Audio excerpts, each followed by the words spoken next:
Good morning. Today we'll be learning about personal protective equipment. So here's the introduction to the course and the course outline. First, we'll introduce you to personal protective equipment.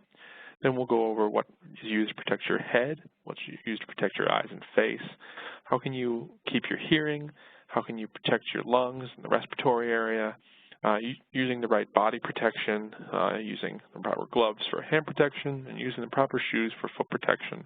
And finally, we'll summarize all this to give you a good understanding of what happened during this course. So first is our introduction to PPE, which is personal protective equipment. And it helps me to think about, from my top of my body to the bottom of my body, what needs to be protected. So you're looking at this table, and it lists examples of the various hazards that may occur and the personal protective equipment that will protect against it. So for your head, falling objects, you need a hard hat. For your eyes, it protects against the chemical splashes and dust and particles, and this can be safety glasses or goggles. For faces, you could use a face shield. This doesn't really happen very often for us because we'll use safety glasses and goggles, but it's good to know about it. For ears, you can have earplugs and earmuffs. Preferable is earmuffs because it protects more against excessive noise. For your lungs, you need a dust mask or a respirator. Most of our business requires only a dust mask. If it ever requires a respirator, you probably won't need it. Your torso, you want a back support belt. This is for lifting and for moving heavy materials. For your hands, you may need gloves, which will protect against hot or sharp items and chemicals. And for feet, you're going to need your safety shoes. You need your steel-toed boots to protect against sharp objects, slips, and falling objects. So just as an introduction, you want to think about any hazards that you may encounter during the work area. So when you're inspecting an apartment or using tools, you may encounter sharp objects. When you're in the shop or in a storage room or almost anywhere, you could encounter falling or rolling objects. When you're working with heavy equipment or working with a sander or a bandsaw or some landscaping materials, there may be flying particles that you may need to protect your eyes against or your hands against. When moving boxes, or typing constantly or moving furniture, repetitive motion could be a hazard in that regard. When using flammable liquids or cleaning solutions, these are chemical or biological hazards. And then in the hotter months, or the dead of winter, there are extreme temperatures. And lastly, excessive noise. Heavy equipment can often emit some loud noises, and we want to make sure that you're protected against those.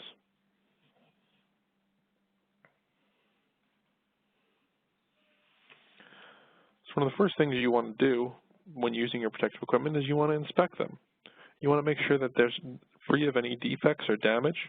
Are any of them scratched? Are they bent? Are they broken? Does it not fit well? If any of these problems occur, you may need to replace it. For example, when you're inspecting a safety glasses, if there's scratches or debris prevents the clear field of vision, you're going to want to get rid of them and get a new pair. So let's first think about head protection. Thinking from the top to the bottom, protecting from head injuries is extremely important. A need for hard hats is very infrequent in our work, but it's important to be mindful of your head clearance in low areas, such as basements and crawl spaces, like in the attic. And if there's construction going on in your building, it is also important to remember to wear a hard hat while on the work site. Any of these hazards can be being struck by falling objects such as tools, bumping against objects such as pipes or low beams, and coming into contact with exposed electrical components or wiring. Wearing a hard hat to protect against head injuries is extremely important when those hazards are present. If you recognize a frequent need for a hard hat, it may be necessary to have one on hand at your property. There are a number of different types of hard hats. This information is really only included for those properties that may feel the need to have hard hats. But just to go over it, you have a Type 1 and Type 2. Type 1 protects against blows to the top. Type 2 blows to the top, back, and sides of the head. So Type 1 is often the one that you'd see on a work site. Type 2 is more like the ones at a baseball game or a football game, where these helmets that are used to protect all parts of the head. And then the classes are for more electrical resistance. These are the ones that you'll see on high wire workers and things like that. And if you do have a hard hat, you want to make sure that you are able to inspect it and understand what damage means. And so hard hats obviously don't last forever. Their protective properties will degrade over time from exposure to extreme temperatures, chemicals, sunlight, and just daily wear and tear. So you may want to replace a hard hat if you have one. If the direct impact occurs, even if no damage is visible, there might be internal cracks. If the brim or shell is cracked, perforated, deformed, or degraded in any way. And many hard hat manufacturers will have a recommendation for replacing these hard hats, and usually it's every 5 years, regardless of the outward appearance. Further on is eye and face protection. Each day, hundreds of people suffer from work-related eye injuries that could have been prevented with the proper selection and use of eye protection. Wear eye protection when the following hazards are present. If there's dust or other flying particles, such as wood chips, dirt, metal shavings, from chipping, grinding, sawing, drilling, anything like that. If there are any liquids that may splash. If there are corrosive gases or vapors, which may be present when handling certain chemicals, degreasing, plating, or casting. When there's extreme heat, this is very infrequent for us, but it's good to know. Potential infectious materials such as blood and bodily fluids. This is also something that we frequently may not deal with. Intense light from soldering or welding, which is also something we may not deal with very frequently, but it's important to know about. Make sure that you're selecting the protection for the eye and face that is specific for the hazards present. For splashing, you may want goggles rather than glasses. In most cases, you'd rather want goggles because they provide more extensive protection. When choosing eye and face protection, you want to make sure that it fits comfortably and snugly. You want to make sure that it's not going to restrict any of your movement and can be easily used with other equipment, such as a dust mask. And you want to make sure that it's durable and easy to clean. You don't want to have to replace it so frequently. And you want to make sure that it's not interfering with anything, any motions that you have to do in your work.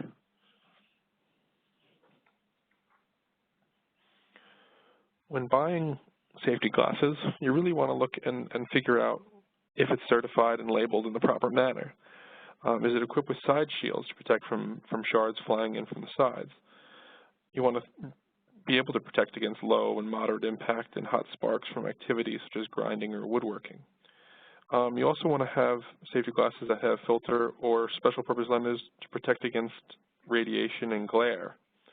You want to make sure that these are protecting against any shards that could possibly come at you from the work that you're doing.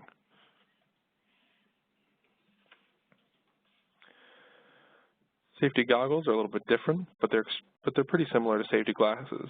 But they provide more protection by forming a protective seal around the eyes to prevent objects such as dust or liquid splashes from entering the eye. Like safety glasses, safety goggles must also be manufactured to certain specifications and labeled with the hazards they are designed against.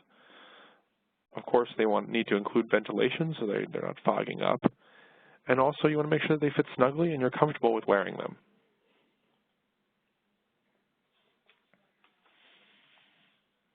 Clean safety goggles, face shields, and helmets on a regular basis to assure that vision is not impaired by dirty lenses.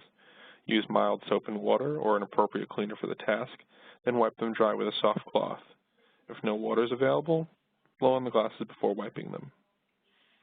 Check the manufacturer's directions to assure that you are using a recommended cleaning agent and store them away from extreme temperatures and corrosive materials. Make sure you're replacing safety glasses and goggles, face shields, and helmets with scratched, fogged, or distorted lenses. If you have prescription lenses in your safety goggles or goggles, replace them when your prescription changes. Ordinary corrective eyewear does not provide the required level of protection from workplace hazards. If you do have corrective eyewear, such as glasses, it's important to obtain goggles that fit directly over the prescription eyewear. Some people may have eye safety eyewear that incorporates a prescription in the lenses, but that's not a frequent option, and many choose the more fiscally responsible choice of covering goggles over their glasses. On to hearing protection. The following types of hearing protection devices are commonly used in the workplace. Foam plugs, which are inserted in the ear canal. Rigid plugs, which are also inserted in the ear canal. Canal caps, which are placed over the opening of the ear canal. Custom fitted devices, which are molded to the ear and the ear canal. And then helmets that can be equipped with earmuffs or similar hearing protection devices. Circumaural devices are also earmuffs, which can be fit over the top.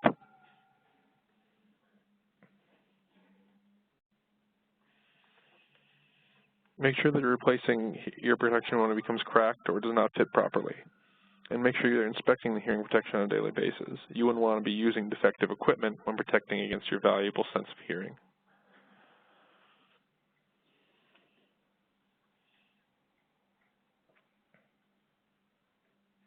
Many of these listed here in this table for respiratory protection require a respirator. On our jobs, if you are ever encountering a job that requires respirator, please consult professionals and others for a contract. We don't want anybody exposing themselves to dangerous chemicals or dangerous fumes, and anything that goes beyond requiring just a dust mask, we need to make sure that we're contracting out.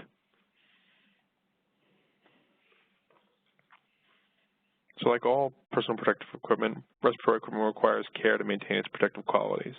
Make sure you're inspecting the dust mask before you use for any damage or dirt. Dust masks are designed for a single use, so make sure you're discarding them after using. Store the dust masks in a clean location, away from sunlight, extreme temperatures, dust, excessive moisture, or damaging chemicals. As you can see in the bottom picture, you want to make sure that you're putting on the dust mask properly. You want to make sure the upper strap is on the crown of your head, as depicted in picture 3. You want to make sure the lower strap should be below the ears, as in picture 2. And you want to make sure the nose clip should fit tightly to the shape of the nose, as in picture 4. Further on, we'll look at body protection. POA Communities requires that all maintenance staff have their own back support belt to be used for strenuous activity, especially lifting. When starting on the job, new employees must sign the back belt policy that they have obtained a back safety belt. Safety belts are not magical and certainly do not make you stronger.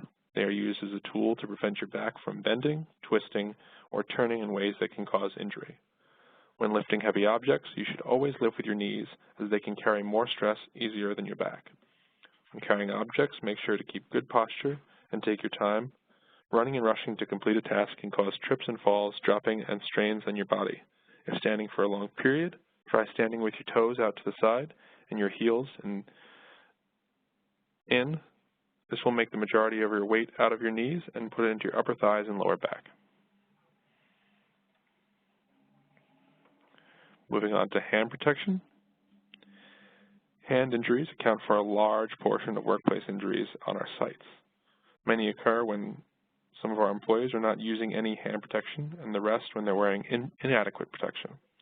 Some of the potential injuries include chemical burns or absorption of harmful chemicals from cleaning, burns from hot environments or surfaces, frostbite from working in extremely cold temperatures, bruises from falling or flying objects, abrasions from rough surfaces, and cuts or punctures from knives, sharp edges, metal, glass, or other objects.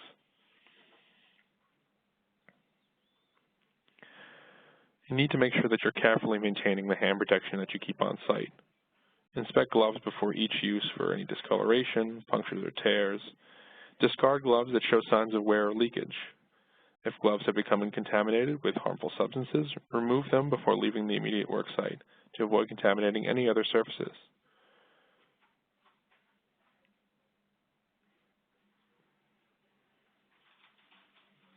Make sure you wash your hands after every glove use, and make sure you're not reusing gloves that are not meant to be reusable.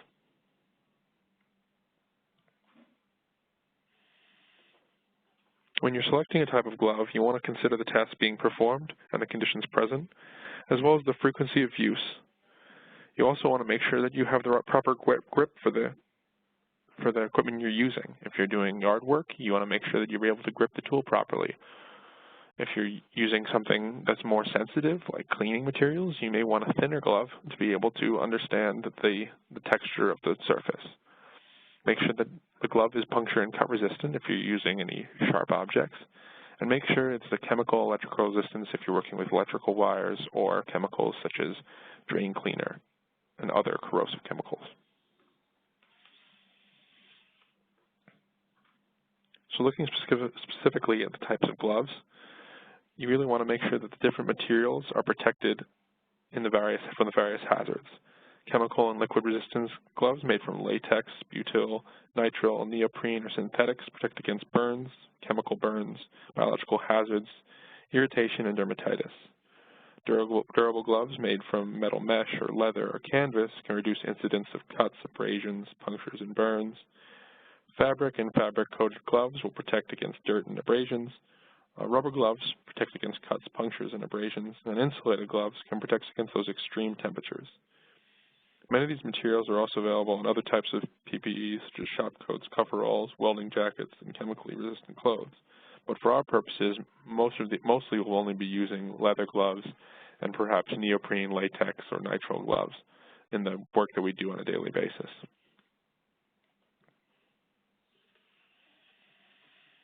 One of the biggest, most important category of gloves is the ones that are chemical resistant. And for this, you want to make sure that you're looking at the SDS for safety data sheets for every chemical we use. For certain chemicals, we may want to use a nitrile glove versus a leather glove versus a neoprene glove.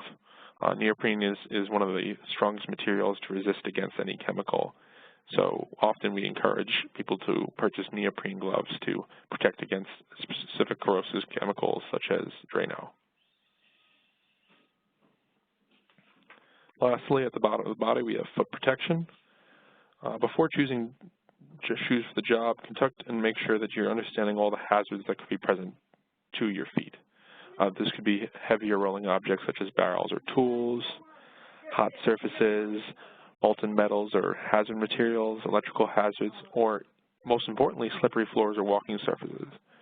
One of the biggest hazards we have on site is the slip and falls, and we want to make sure that that does not occur in the event of people wearing the wrong shoe material. POA Community's policy requires that all maintenance staff have steel-toed boots on the job. For more information on that policy, it's outlined in the employee handbook, and it's given to all maintenance staff before they start. As with all personal protective equipment, inspecting the shoes daily for wear is important, making sure they're clean by washing them with the appropriate cleaning solution, and making sure you're storing them away from sunlight, extreme temperatures, or any corrosive substances. Required features in these boots, like impact-resistant toes, are important in any job where items can fall or sharp items can be encountered.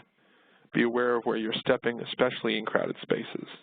In cold and wet weather, it's anticipated that rubber boots can be worn over the protective footwear, or for any staff, wearing rubber boots is important so that we can resist slip and falls, and we can make sure that we keep our residents safe. Make sure that you're wearing the proper footwear for the weather that's out there, the proper footwear for the work that you're doing, so that you're not only comfortable, but you're also safe.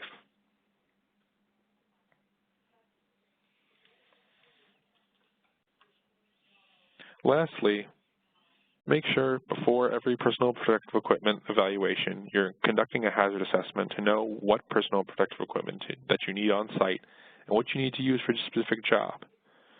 Make sure you're also using the engineering and administrative controls to eliminate and reduce the hazards before resorting to personal protective equipment.